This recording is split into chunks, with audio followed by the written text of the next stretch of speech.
హుజూర్ నగర్లో కూల్చివేతలు, చేతి వృత్తిదారులపై అధికారుల ప్రతాపం, లబోదిబ్బోమంటున్న బాధితులు, బ్రతుకు తెరువుపై కొట్టద్దని వేడుకుంటున్న ఓ మంగళ షాప్ బాధితుడు. రోడ్డు పక్కన పనిచేసుకునే వారి మీదేనా మీ ప్రతాపం అంటూ ఆవేదన వ్యక్తం చేశాడు. కానీ అతను గోడు వినకుండా ముందుకు పోతున్న మున్సిపల్ అధికారులు.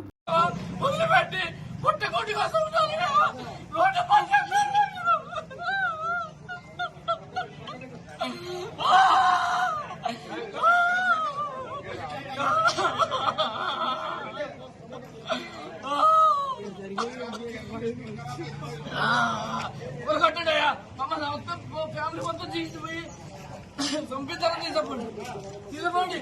ఆయన కొంచెంసేపు ఓపిక లేకుంటే మీరు తీసుకుంటా ఉన్నాం కదా, మొత్తం చదివినాక మా ఏంది ఈ ధ్వంసం, ఎందుకు ఈ ధ్వంసం, ఏం సృష్టించాలని అంటే వాళ్ళకైనా న్యాయం, ఎవరికి లేదా న్యాయం? ఏ సమాచారం ఇది? ఏ సమాచారం? అక్రమంగా సంపాదించుకున్నాం ఏమో వదిలిపెట్టి పుణ్యానికి చేస్తున్నాం ఏమన్నా. మరిన్ని అప్డేట్స్ కోసం మా ఛానల్ ని సబ్స్క్రైబ్ చేయండి.